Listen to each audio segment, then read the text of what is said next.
P James telephone ലൈനിൽ ചെയ്യുന്നുണ്ട്. P James, വളരെ പ്രധാനപ്പെട്ടൊരു വിവരമാണ്. പക്ഷേ നിലവിലെ ഈ സംഘർഷ പശ്ചാത്തലവുമായി ഇതിന് ബന്ധമില്ല. അത്തരം കാര്യങ്ങൾ കേന്ദ്ര സർക്കാർ നൽകുന്നുണ്ടെങ്കിലും ഒരു ഇറാൻ കപ്പൽ കൊച്ചി തീരത്തുണ്ട്.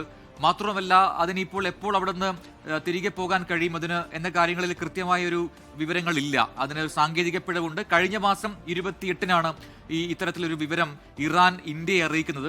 സ്വാഭാവികമായിട്ടും അങ്ങനെ ഇന്ത്യ ആ കപ്പലിന് അഭയം നൽകിയതാണ് എന്നാണ് കേന്ദ്രം നൽകുന്ന വിശദീകരണം. ഈ മാസം 4-ാം തീയതി, അതായത് 2 ദിവസം മുൻപ് 4-ാം തീയതിയാണ് കൊച്ചി തീരത്തേക്ക് ഈ കപ്പൽ അടുത്തതെന്ന് മനസ്സിലാക്കുന്നു. സാങ്കേതിക പിഴവുണ്ടെന്നാണ് മനസ്സിലാക്കാൻ കഴിയുന്നത്.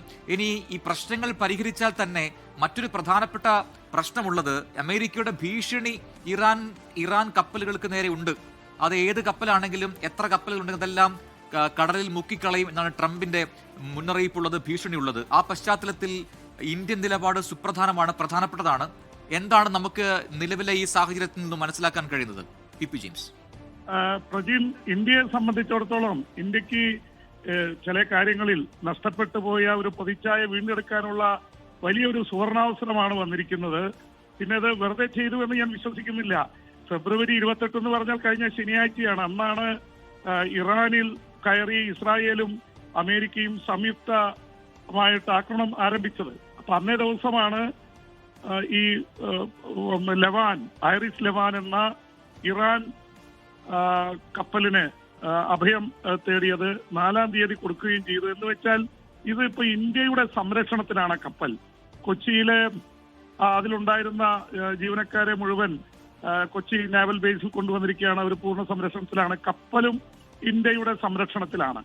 അപ്പൊ ഇത് പ്രത്യേകിച്ച് എനിക്ക് തോന്നുന്നു ഇത് സംബന്ധിച്ചുള്ള കാര്യങ്ങൾ നേരത്തെ ഇന്ത്യൻ സർക്കാരിന് അറിയാമായിരുന്നെങ്കിലും ഇപ്പോൾ ഇന്ത്യ ഈ ശ്രീലങ്കയുടെ തീരത്ത്